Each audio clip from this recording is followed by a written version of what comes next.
बिस्मिल्लाहिर्रहमानिर्रहीम। अस्सलाम वालेकुम। आज हम बयान करने जा रहे हैं वाक़या है एक माँ और बेटे का, लेकिन उससे पहले हम बात करेंगे इस्लाम में माँ की अज़मत, मुकाम और उसका रुतबा जो है उस पे। हज़ूर करीम ने फ़रमाया, एक औरत जब हामला होती है, उसके पेट में जब बच्चा होता है, फ़रमाया मैं वो दीन लेके आया हूँ कि मेरा रब्बे करीम इस औरत को इतना दर्जा अता करता है जितना तलवार लेके जहाद में जाने वाले मुजाहिद का दर्जा, इतना उसे दर्जा मिलेगा। हजूर फरमाने लगे, सुनो, जब कोई औरत बच्चा पैदा कर लेती है तो रब इसको इतना ही दर्जा अता करता है जितना एक शहीद को अता करता है। फरमाया, जब वो बच्चा पैदा होता है तो वो उठता है, बार बार रोता है, पखाना पेशाब करता है और अपने कपड़ों को आलूदा कर रहा है, तो वो ये हरगिज़ न कहे कि मैं बार बार उठ रही हूँ, मर्द तो सोया हुआ है। मेरे महबूब ने हर शोबे से ताल्लुक़ रखने वाले को अहमियत दी। फरमाया, बीबियों, जब तुम रात को उठ के अपने बच्चे की खिदमत करती हो, दूध पिलाती हो, पखाना और पेशाब साफ़ करती हो, तो रब तुम्हें उतना ही अजर देता है जितना सारी रात मुसल्ले पे खड़े रहने वाले इबादत गुजार को मिलता है। सुभान अल्लाह, इतना तुम्हें अल्लाह अजर अता करता है। हर शख्स के हिस्से में मेरे नबी पाक ने इज़्ज़त लिख दी।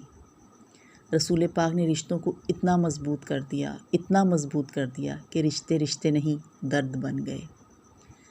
माँ का नाम आता है तो आंखों में आंसू आ जाते हैं। माँ का नाम आता है तो दिल तड़प उठता है। हज़रत मालिक बिन दीनार फरमाते हैं कि मैंने 60 हज किए। एक हज के मौका पर मैंने बड़ा रश देखा, लाखों का इज्तिमा हुआ। कहते हैं लाखों का मजमा था तो मेरे दिल में ख्याल आया कि ऐ अल्लाह, इतने लोग आए हैं, इतने लोगों का मजमा है, इतना हजूम लगा है, तो क्या इनका हज भी कबूल हुआ है? पता नहीं हुआ भी है कि नहीं। वो दिल में ये सोच रहे थे।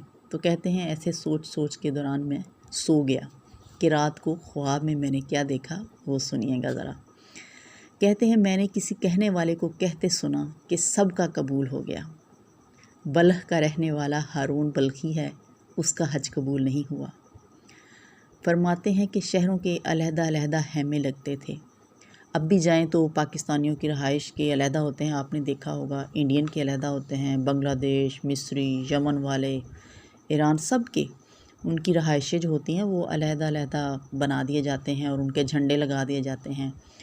और सब की सहूलत के लिए कि इनको आसानी रहे, लिख दिया जाता है कि ये हिस्सा जो है वो फ़लाँ मुल्क का है और ये हिस्सा जो फ़लाँ मुल्क का है। तो ऐसे ही उस वक्त भी ऐसे ही था।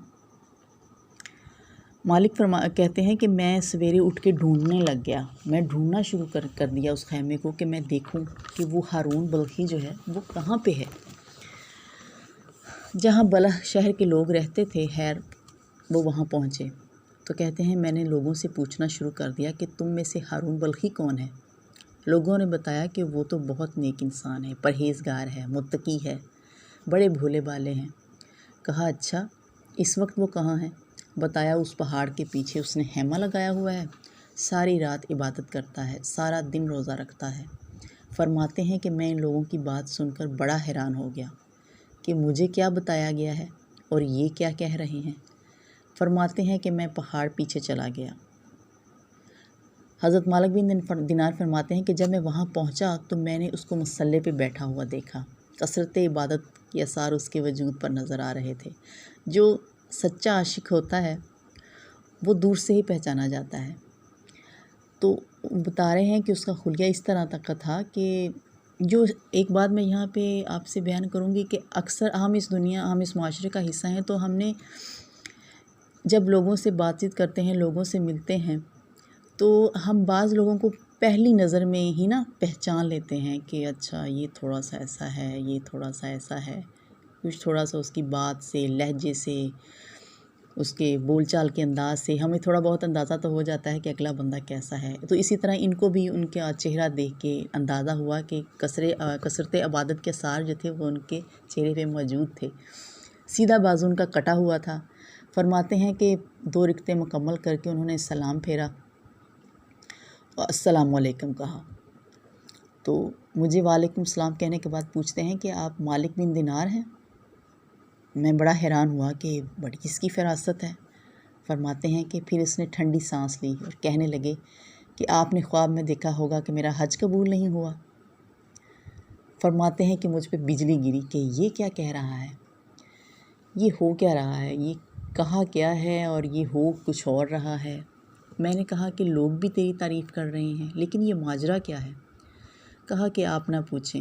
ये कहकर उसने रोना शुरू कर दिया। देर तक रोता रहा। मैंने कहा नहीं भाई ना रो, चुप कर, बता तो सही आखिर क्या माजरा है। कहने लगा आप नाराज़ होंगे। मैंने कहा कि नहीं नाराज़ होऊंगा, तुम बताओ तो सही। कहने लगा 24 साल हो गए मुझे हज करते हुए, ये 24वां हज है। हर साल कोई वली आकर बताता है कि तेरा हज कबूल नहीं हुआ। मैंने कहा तेरी गलती क्या है। कहने लगा मैं अपनी माँ का नाफरमान हूँ। मैंने पूछा वाक़या क्या हुआ। बोला हज़रत अल्लाह ने मुझे दौलत दी, माल दिया, ज़मीनें जायदादें दी, तो मैं अय्याश हो गया। ये बात भी यहाँ थोड़ी ज़ेर बहस है। 1 मिनट लगता है बादशाह से फ़कीर बनने में और फ़कीर से बादशाह बनने में, लेकिन उसके पीछे वजह यही है कि अगर अल्लाह चाहे तो फ़कीर से बादशाह और बादशाह से फ़कीर, ये तो अल्लाह के हैं मामलात जो अल्लाह तय करते हैं।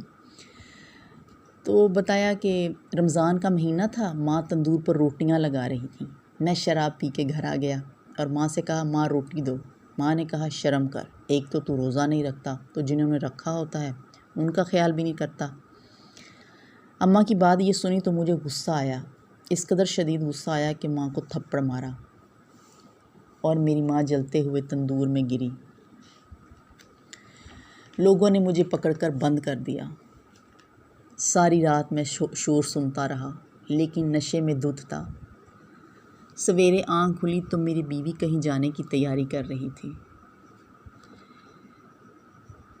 ये इतना ही हम आज आपसे शेयर करेंगे। बाकी जो इसका है हिस्सा वो हम फिर आपको मैं बताऊंगी, उस पे हम बात करेंगे। जज़ाकल्लाह।